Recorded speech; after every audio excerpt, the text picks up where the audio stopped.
हरिओम. आता गरमी आली आणि बाजारात खूप छान कलिंगड यायला लागलेत. आता बऱ्याच घरात हेच होतं की घरात माणसं दोन कलिंगड मोठं आणलं, जर छोटे आणलं तर प्रश्न नाही, पण मोठं कलिंगड मला वाटतं की जास्त गोड असतं. हा माझा अनुभव आहे. तर मोठं कलिंगड आणलं तर दोघांना खाऊन उरतं.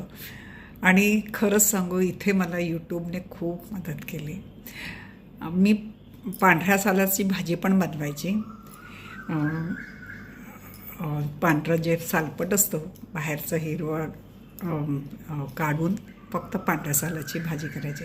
तर ह्या वेळेला मी बघून ठेवलं होतं की कलिंगडाचं शरबताचं प्रीमिक्स पण बनवून ठेवता येतं.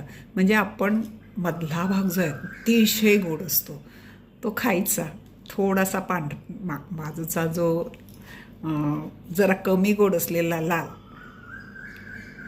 आणि मला वाटतं पांढरंसुद्धा आपण वाटलं त्या रस काढायला तरी होईल. मी पुढच्या वेळेला तो प्रयत्न करून बघणार आहे, कारण साखर तर घालणार आहोत. आणि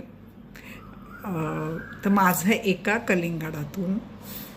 कलिंगडाचं प्रीमिक्स बनवायला घेतलं आहे. कलिंगड मनसोक्त खाल्ले आणि कलिंगडाच्या पांढऱ्या भागाची भाजी बनवली.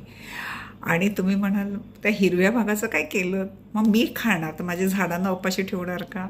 त्या हिरव्या भागाला कंपोस्टमध्ये घातलं. तुम्हाला ही माझी कल्पना कशी वाटली? आणि ह्याचं मी पूर्ण पूर्ण पूर्ण श्रेय यूट्यूबला देतो आहे की इतके प्रकार आपण करू शकतो हे कळलं.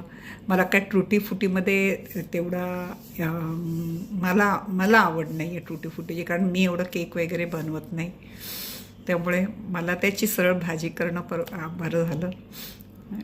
पुढच्या वेळेला मात्र मी अर्धं पांढरं आणि अर्धं लाल घालून त्याचा प्रीमिक्स करून बघणार आहे. तुम्ही पण कलिंगड आणा, मनसोक्त खा. धन्यवाद.